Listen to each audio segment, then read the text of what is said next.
नमस्कार, India town news के इस बुलेटिन में आप सभी का स्वागत है और मैं हूं आपके साथ स्मिता। समय है इंडिया टाउन न्यूज में छत्तीसगढ़ की खबरों का। खबरों को विस्तार से देखने से पहले आइए डालते हैं उन खबरों पर नजर जो बनी है इस वक्त की सुर्खियां। पेंसिल की नोक पर सबसे छोटे भगवान राम, आर्टिस्ट की कला देख रह जाएंगे दंग। कलाकार की हो रही पूरे देश में चर्चा। विधायक व्यास कश्यप का छल का दर्द, कहा राम राजनीति का अखाड़ा नहीं, न्योता न मिलना कोई विषय नहीं, राम मंदिर में सबकी आस्था। नवजात शिशु का सिर मिला धड़ से अलग, अस्पताल में फैली सनसनी, प्रबंधन की व्यवस्था पर उठे सवाल।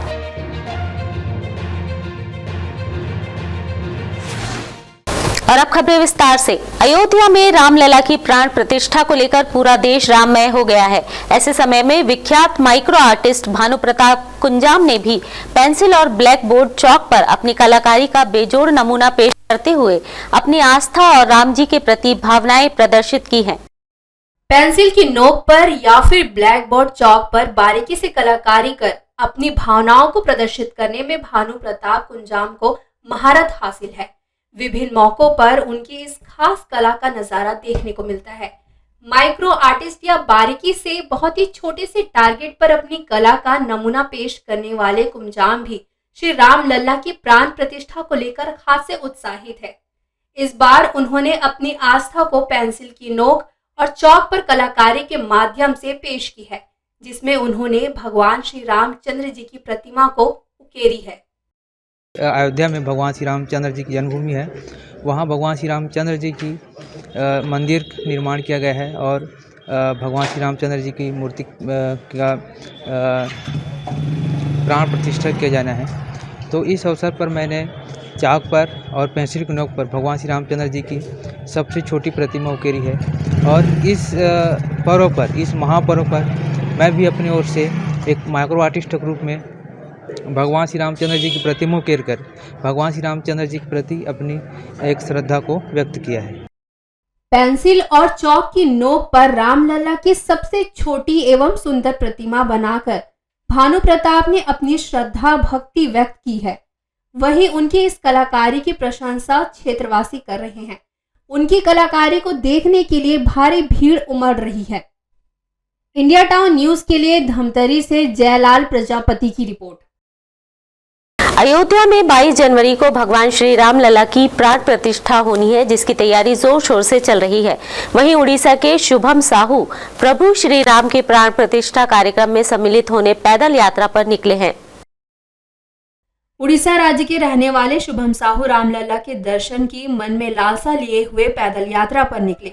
शुभम साहू 500 किलोमीटर पैदल चलकर सूरजपुर पहुंचे। इस दौरान पत्रकारों से चर्चा करते हुए बताया, 22 जनवरी को अयोध्या में भगवान श्री राम की प्राण प्रतिष्ठा में शामिल होने जा रहा हूं, लेकिन किन्हीं कारणों से लेट हो गया, जिसके कारण 22 जनवरी तक अयोध्या नहीं पहुंच पाऊंगा। वहीं आस्था विश्वास के साथ 1000 किलोमीटर पैदल चलकर भगवान के दर्शन करने का संकल्प अपने आप में ही अनोखा है।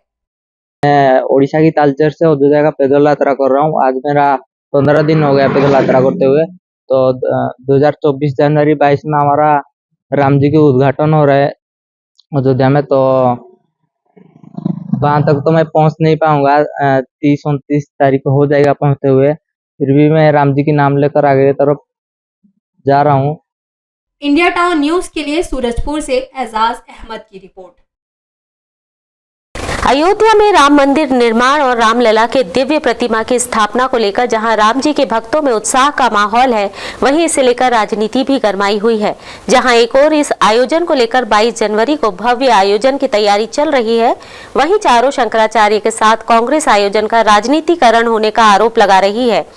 इसी कड़ी में जांजगीर चांपा विधानसभा के कांग्रेसी विधायक व्यास कश्यप ने राम मंदिर बनने का स्वागत किया और अपनी कार सेवा को याद करते हुए इतने भावुक हो गए कि उनकी आंखें छलक आई, जिसमें उनकी पीड़ा भी दिखाई दी। जांजगीर चांपा विधायक व्यास नारायण कश्यप वैसे तो कांग्रेस से चुनाव जीतकर विधायक निर्वाचित, लेकिन उनका मूल संघ है अयोध्या में राम मंदिर निर्माण और 22 जनवरी को प्राण प्रतिष्ठा से व्यास कश्यप काफी खुश है। उन्होंने कहा कि राम मंदिर कोई राजनीति का अखाड़ा नहीं है, बल्कि लोगों की आस्था से जुड़ा है। हर हिंदू, मुस्लिम और सनातनी अयोध्या में राम मंदिर बनाने के पक्ष में है, लेकिन उन्होंने इस पर जल्दबाजी का आरोप लगाया है। सबके मन में इच्छा है कि अयोध्या में रामलला जी विराजमान होनी चाहिए, परंतु दुर्भाग्य है कि उसको राजनीतिकरण किया जा रहा है, धर्म को बांटा जा रहा है। ये अच्छी बात नहीं है देश की व्यवस्था के लिए। शंकराचार्य जो बोल रहे हैं ना, देश के चारों पीठों के शंकराचार्य, वो कोई गलत नहीं बोल रहे हैं। और उसका परिणाम भी आया कि प्रधानमंत्री जी पीछे हो गए, आगे कोई दूसरे हो गए। तो आपको तो सबको लेकर चलना पड़ेगा। अगर इस प्रकार की गतिविधियाँ रहेगी जिससे धर्म का भी नुकसान होगा और भारत के भी जो धार्मिक भावनाएं हैं उस पर कुठाराघात होगा। पहली चिंतन हमको स्वयं करना पड़ेगा। इस देश को बचाना है तो सबको दलगत राजनीति से ऊपर उठ करके इस बात को एक होकर काम करना पड़ेगा, तभी जाके रामलला जी सबके हैं, कोई एक दल के नहीं हैं। मुझे भी अगर खुशी हो रही है कि आज रामलला जी विराजमान है, परंतु राजनीति रोटी नहीं सेकी जानी चाहिए। यहाँ पे राम सबके हैं, इस पे कहीं पे कोई बात नहीं आनी चाहिए। व्यास कश्यप ने बताया कि उन्होंने जांजगीर चांपा जिले से कार सेवकों का प्रतिनिधित्व किया और अयोध्या के लिए निकले थे। मुलायम सरकार की तमाम बंदिशों के बावजूद अपने साथियों के साथ अयोध्या पहुंचे और पूरे मंजर को अपने आंखों से देखा, अश्रु गैस और गोलीबारी को नजदीक से देखा। उन्होंने बताया कि मलाल है कि संघ से जुड़े होने के साथ कार सेवक होने का सम्मान नहीं मिल पाया। राम मंदिर की स्थापना को लेकर अपने दिल की बात को बयां करते हुए व्यास कश्यप की आंखों से आंसू छलक पड़ी और उन्होंने अपनी पीड़ा मीडिया के सामने जाहिर कर डाली। मैं एक कार सेवक हूँ। जिस समय मुलायम सिंह जी की सरकार थी, बोला जाता था कि एक परिंदा भी पर नहीं मार सकता। मेरे नेतृत्व में जांजगीर खंड से 48 लोगों का नेतृत्व मैंने स्वयं किया। ऐसे 4-5 लोग थे, छोटे लाल जी तिवारी जो अब नहीं रहे, बाकी लोग जीवित थे, पूछिएगा उनसे। और 2 बार जुलूस निकला जिसमें हम अशोक सिंघल जी, उमा भारती जी सहित तमाम बीएचपी के नेताओं का उद्बोधन सुना और अपने आप को कार सेवा, यानी कि वही स्थिति थी कि यहाँ हम कच्चा कपड़ा बांधे, आँखों पे चूना लगाए ताकि अश्रु गैस का असर हम पे ना हो, और ऐसे हमको चलते हुए 303 के सामने बुलेट के सामने चलाया जाता था। जुलूस पर प्रतिबंध था, गोली चालन, बसों पर आग लगाना, पता नहीं क्या क्या घटनाएं नहीं हुई। हमने सरयू नदी पर ऐसे सैकड़ों की संख्या में लाश देखी जो कार सेवकों की थी, जो तर रहे थे। और इस बात का मुझे तकलीफ है, इस भाजपाइयों ने मैंने जीवन भर जिसकी सेवा की, एक दिन भी कार सेवा के नाते, मेरे नेतृत्व में इतने कार सेवक गए, एक दिन भी कभी भी मेरा सम्मान नहीं हुआ। पता नहीं क्यों, इस बात का मुझे तकलीफ है। व्यास कश्यप ने राम मंदिर को देशवासियों का सपना बताते हुए कहा कि भारत का हर एक नागरिक अयोध्या में राम मंदिर बनने से खुश है और अयोध्या दर्शन करने के लिए पहुंचेंगे। इसमें किसी के न्योता नहीं देने से राम के प्रति आस्था में कोई कमी नहीं आई और जब भी प्रभु का बुलावा आएगा दर्शन करने खुद भी जरूर जाएंगे। इंडिया टाउन न्यूज के लिए जांजगीर चांपा से श्रद्धा सिंह की रिपोर्ट। अखिल भारतीय विद्यार्थी परिषद के पदाधिकारी और कार्यकर्ताओं ने एक दिवसीय धरना प्रदर्शन कर भारी वाहनों पर नियंत्रण की मांग को लेकर एसपी कार्यालय का घेराव किया। वहीं डीएसपी नेहा पवार ने बैरिकेड लगाकर भारी वाहन पर नियंत्रण का आश्वासन दिया है। धमतरी में एबीवीपी के पदाधिकारी और कार्यकर्ताओं ने जनपद कार्यालय के सामने से रैली निकालकर नारेबाजी करते हुए एसपी कार्यालय पहुंचे, जिन्हें पुलिस की टीम के द्वारा बैरिकेड लगाकर रोका गया। इस दौरान विद्यार्थी परिषद और पुलिस कर्मियों के बीच धक्का मुक्की भी हुई। डीएसपी नेहा पवार प्रदर्शनकारियों के बीच पहुंची। इस दौरान प्रदर्शन कर रहे कार्यकर्ताओं का कहना है कि रेत भरकर सर पर दौड़ने वाली अनियंत्रित वाहनों पर रोक लगाए। आपको बता दें कि बीते दिनों बखरा कॉलेज की 3 छात्रा स्कूटी में जा रही थी। वाहन की ठोकर से एक युवती की मौके पर ही मौत हो गई। ऐसे स्थानों पर ब्रेक लगाई जाए। भारी वाहनों की रफ्तार को रोकने के लिए अगर कोई ठोस कदम नहीं उठाया गया तो 7 दिन के भीतर आंदोलन किया जाएगा।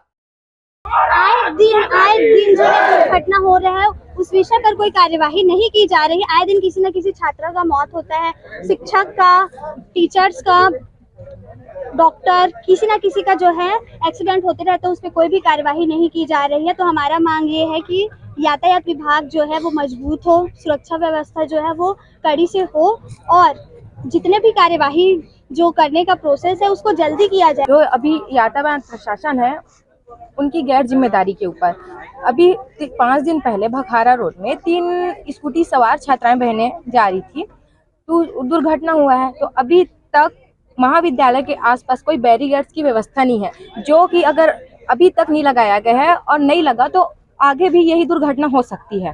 तो हम उसी के विषय में इधर ज्ञापन देने आए हैं और मिलना भी चाहते हैं एसपी साहब से कि ये सब हो क्यों रहा है, अभी तक इस पे उचित कार्रवाई क्यों नहीं की गई है और अभी तक बैरिकेड्स क्यों नहीं लगाया गया है। अगर बार एक्सीडेंट हो रहा है तो जहाँ पे बैरिकेडिंग लगाया जा सकता है और यातायात प्रभारी को भी इसके बारे में अवगत कराया जाए और वो स्थल का निरीक्षण करें और यातायात को सुगम करने के। Bureau report, India town news. Dhamtari जिले के कुरूद सिविल अस्पताल के पीछे नवजात शिशु का शव मिलने से सनसनी फैल गई है। सूचना मिलने पर पुलिस की टीम मौके पर पहुंचकर नवजात शिशु के शव को पोस्टमार्टम के लिए भेजा। जानकारी के अनुसार सिविल अस्पताल कुरूद में एक महिला प्रसव के लिए आई, जिसने मृतक बच्चे को जन्म दिया। उसके बाद शिशु के शव को डिलीवरी वार्ड में रखा गया। वहीं अज्ञात व्यक्ति ने प्रसव कक्ष से शिशु के शव को लेकर अस्पताल के पीछे फेंक दिया। सुबह नवजात शिशु के शव का सिर धड़ से अलग मिलने पर सनसनी फैल गई। एक अज्ञात व्यक्ति के प्रसव कक्ष में प्रवेश करने पर अस्पताल प्रबंधन की लापरवाही पर सवाल उठ रहे हैं। वहीं पुलिस की टीम अज्ञात व्यक्ति की तलाश में जुट गई है। हाँ, ये सूचना हमको हॉस्पिटल से मेमो प्राप्त हुई थाने में। तो थाने में जैसी मेमो प्राप्त हुई, मेमो जांच पर से तुरंत थाना उपस्थित आकर मौका का और जो यहाँ का इंचार्ज डॉक्टर हैं और उनके परिजन, उनसे पूछताछ किया गया, जिसमें खुलकर अभी तक ये सामने आया है कि प्री मैच्योर बेबी को जिनकी मृत्यु हो चुकी थी जन्म के दौरान, उनका जो शव था उसको सुरक्षार्थ रखा गया था। किसी अज्ञात व्यक्ति के द्वारा शव को हॉस्पिटल परिसर के कैंपस जो बाउंड्री वाल है उसके बाहर फेंका गया है, जिस पर जांच किया गया और देखा गया कि शव को सुरक्षार्थ अंदर पुनः परिजन और हॉस्पिटल कर्मचारियों के द्वारा रखा गया है और इसमें जांच जारी है। इंडिया टाउन न्यूज के लिए धमतरी से जयलाल प्रजापति की रिपोर्ट। अब वक्त हो चला है एक छोटे से ब्रेक का। ब्रेक के बाद खबरें अभी और भी हैं। मिलिए सबसे बड़ी खबर से। छोटे शहर की बड़ी कहानियां। हमने वो देखा जो अनकहा है। अब खबर आपकी उंगलियों पर। खबरों से परे, हर खबर पर हमारा नजरिया। इंडिया टाउन न्यूज, भारत की बात। जनता की आवाज, हमारी मुहिम।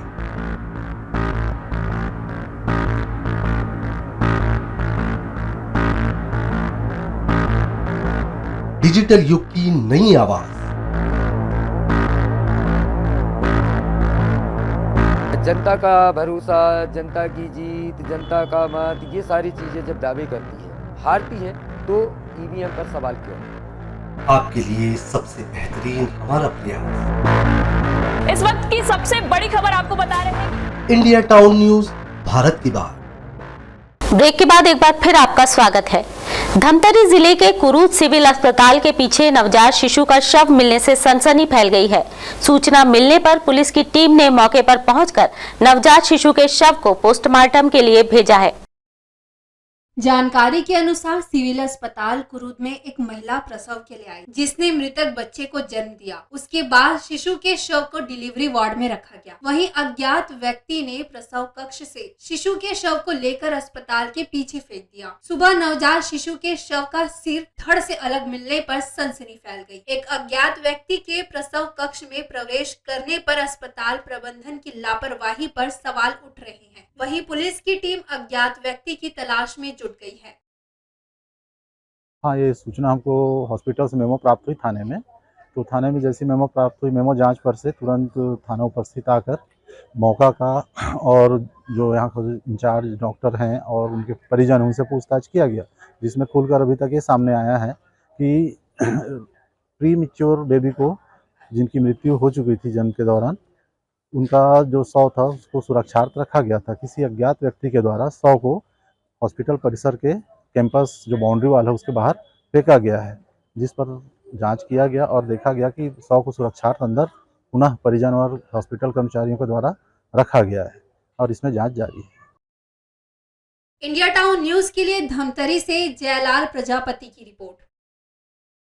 अतिक्रमण की शिकायत मिलने पर नगर निगम की बड़ी कार्यवाही। वहीं दुकान संचालकों ने तोड़फोड़ की कार्यवाही पर भेदभाव का आरोप भी लगाया है। नगर निगम आयुक्त का कहना है कि अतिक्रमण की कार्यवाही लगातार की जाएगी। धमतरी नगर निगम के द्वारा अतिक्रमण हटाने के लिए एक बार फिर अभियान चलाया गया, जिसके तहत निगम की टीम ने पुलिस व राजस्व टीम की मौजूदगी में रत्नाबांधा रोड से अतिक्रमण को हटाया। सड़क किनारे फुटकर व्यवसायियों के द्वारा बड़ी संख्या में दुकानें संचालित की जा रही थी, जिसके कारण यातायात बाधित हो रहा था। कार्यवाही के दौरान कुछ दुकानदारों से निगम कर्मियों की नोकझोंक भी हुई, लेकिन निगम टीम किसी की एक नहीं सुनते हुए अतिक्रमण को हटाया। वहीं व्यवसायियों का कहना है कि गरीबों पर ही बुलडोजर चलाया जाता है और रसूखदारों को छोड़ दिया जाता है। कहना नहीं है मेरे को साहब, ठीक है अतिक्रमण किया है, लेकिन ये सब गरीबों पर ही क्यों किया जाता है? सदर में इतनी अतिक्रमण है, सदर में करना चाहिए और हर बार इसी रोड को बनाया जाता है। जो रोज रोज कमा करके खाने वाला है उनको तोड़ दिया, इसका 10,000, 15,000, 20,000 का तोड़ दिया है। तोड़ने में तो उनको समय नहीं लगा, लेकिन बनाने में इसको कितना समय लगेगा? छोटे लोगों पर, बड़े लोगों पर, सब पर करो ना भाई। जो पर थोड़ा सा कोई उठ नहीं सकता उस पर कार्रवाई करके निकल जा रहे हो। जो बोल नहीं पाएगा, जो बोलने वाला उसको तो कहीं कुछ नहीं करोगे, सीधा निकल जाओगे आगे में। सर मैं बोला हटा रहा हूँ, हटा भी दिया था, पीछे कर दिया था, लेकिन तो भी माने नहीं। मेरे काउंटर को तोड़ दिया, जिसमें उसकी लागत 20,000 का तो काउंटर था, ऊपर का भी सामान था, कम से कम मेरा 30,000 रुपये का नुकसान हुआ। और कभी नहीं बोला गया था, अलाउंस में हुआ था, सब लगाए थे, मैं भी लगाया था, लेकिन सबका नहीं टूटा, मेरा ही बस नुकसान ज़्यादा हुआ इस रोड में। सब हम ही लोग के ऊपर तो हो ही रहा है सर। बड़े लोगों पे क्या हो रहा है सर? सदर में देखते हो इतना जाम लगता है, वहाँ तो कुछ नहीं होता, पूरा साला फैला के लगाए, वहाँ तो कोई नहीं जाता। कैसे करेंगे आप? अब आज का धंधा क्या है सर, माल भी कच्चा सामान है वो भी खराब हो रहा है। अब उसमें क्या करूंगा सर, बंद करके घर जाऊंगा और क्या करूंगा। सड़क सुरक्षा सप्ताह के जो अभियान चल रहा है उसके तहत में आज की कार्यवाही है, जो कि रत्नाबांधा चौक से स्टार्ट हुआ है और आगे जितना भी जो समय मिलता है उसके तहत में जो कार्रवाई की जा पाएगी वो करेंगे। इसके अलावा इसमें पुलिस प्रशासन और यातायात विभाग और नगर निगम की जो संयुक्त टीम है वो मिलकर आज कार्रवाई कर रही है।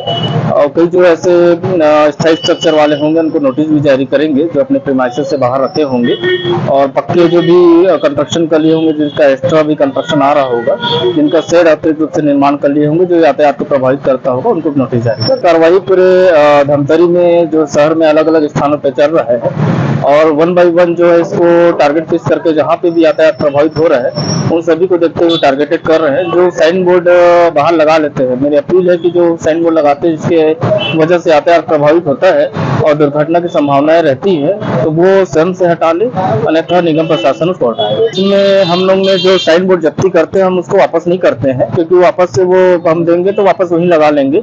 जहाँ पे रोड कंजेस्टेड है, जहाँ पे जगह नहीं है, वहाँ पे साइनेज बोर्ड को नहीं लगाना चाहिए, वो अपने प्रीमाइसेस में रखें, क्योंकि ऑलरेडी उनका जो साइनेज बोर्ड रहता है ऊपर में लगा हुआ होता है, इंडिकेट उससे हो जाता है, पर अतिरिक्त रूप से साइनेज बोर्ड लगाने की आवश्यकता नहीं है। आगे हम अवैध होर्डिंग की कार्रवाई करें। इंडिया टाउन न्यूज के लिए धमतरी से जयलाल प्रजापति। सूरजपुर जिले में जंगली हाथियों का उत्पात थमता नहीं दिख रहा। हाथियों के झुंड से गांव वालों में दहशत है। हाथियों ने किसानों के खेतों को रौंदकर तबाह कर दिया है। वहीं वन विभाग हाथियों को रिहायशी इलाकों से खदेड़ने की जद्दोजहद में लगा हुआ है। इसी बीच ताजा तस्वीर रामानुज नगर वन परिक्षेत्र से सामने आई है, जहां हाथी रोड पर घूमते हुए नजर आ रहे। आपको बता दें कि सूरजपुर में हाथी लगातार रिहायशी इलाकों तक पहुंच रहे हैं और फसलों को नुकसान पहुंचाने के साथ ही ग्रामीणों के घर को भी तोड़ दे रहे। हाथियों को सड़क पर घूमता देख राहगीरों ने फोन से उनका वीडियो बना लिया, जो अब सोशल मीडिया पर जमकर वायरल हो रहा है। वहीं हाथियों के सड़क पर आ जाने से आवागमन कई घंटों तक बाधित रहा। इंडिया टाउन न्यूज के लिए सूरजपुर से एजाज अहमद की रिपोर्ट। 22 जनवरी को अयोध्या में प्रभु श्री राम की प्राण प्रतिष्ठा होने वाली है। इस ऐतिहासिक दिन को अपने ढंग से यादगार बनाने पूरे जिले में जोर शोर से तैयारी की जा रही है। वहीं दुर्ग जिले के मशहूर एसआर अस्पताल एंड रिसर्च सेंटर चीखली द्वारा नेक पहल की जा रही है, जहां 22 जनवरी को अस्पताल में निशुल्क डिलीवरी और मोतियाबिंद के ऑपरेशन की सुविधाएं उपलब्ध कराई जाएगी। अस्पताल के डॉक्टर एसपी केसरवानी ने कहा कि 22 जनवरी को देश ही नहीं पूरे विश्व के लिए एक यादगार दिन रहेगा, क्योंकि उस दिन श्री राम जी की प्राण प्रतिष्ठा होने वाली है। पूरे देश के लोग इस दिन का इंतजार कर रहे हैं। इस दिन एसआर अस्पताल में डिलीवरी और मोतियाबिंद ऑपरेशन निःशुल्क किया जाएगा। 22 जनवरी के लिए अस्पताल में पूरी तैयारी कर ली गई है। वहीं डॉक्टर की टीम से मीटिंग कर व्यवस्था के बारे में जानकारी ली गई। अस्पताल के डायरेक्टर संजय तिवारी ने डॉक्टरों की मैराथन बैठक लेकर 22 जनवरी के दिन लोगों का किस तरह से इलाज करना है और कैसी सेवा देना है, इसके बारे में विस्तार से चर्चा की। 22 जनवरी 2024 देश के लिए एवं पूरे विश्व के लिए एक ऐतिहासिक दिवस होने जा रहा है। लगभग 500 वर्षों के पश्चात प्रभु श्री राम अयोध्या में अपने गर्भगृह में प्रवेश करेंगे एवं प्रधानमंत्री जी के द्वारा उसी दिवस को उनकी प्राण प्रतिष्ठा की जाएगी। इस महान एवं ऐतिहासिक दिवस पर SR hospital and research centre Chikhli Durg के द्वारा क्षेत्र की जनता का सुख दुख एवं स्वास्थ्य को ध्यान में रखते हुए यह निर्णय लिया गया है कि मोतियाबिंद का ऑपरेशन, गर्भवती महिलाओं का सिजेरियन ऑपरेशन एवं गर्भवती महिलाओं का प्रसव सामान्य प्रसव निःशुल्क प्रदान की जाएगी। साथ में इसके साथ साथ ऑपरेशन थिएटर, डॉक्टरों का राउंड का चार्ज एवं वार्ड में भर्ती रहने का चार्ज नहीं लिया जाएगा। सिर्फ जांच एवं दवा का ही शुल्क ली जाएगी। इंडिया टाउन न्यूज के लिए दुर्ग से अतुल शर्मा की रिपोर्ट। ये थी अब तक की खबरें। अब मुझे दीजिए इजाजत, लेकिन आप अपने पसंदीदा न्यूज चैनल को लाइक, शेयर और कमेंट्स करना ना भूलें। साथ ही पल पल की खबरों और मनोरंजन के साथ ही देश प्रदेश की जानकारियों के लिए आप जुड़े रहिए इंडिया टाउन न्यूज के साथ। नमस्कार। मिलिए सबसे बड़ी खबर से। छोटे शहर की बड़ी कहानियां, हमने वो देखा जो अनकहा है। अब खबर आपकी उंगलियों पर, खबरों से परे, हर खबर पर हमारा नजरिया। इंडिया टाउन न्यूज, भारत की बात।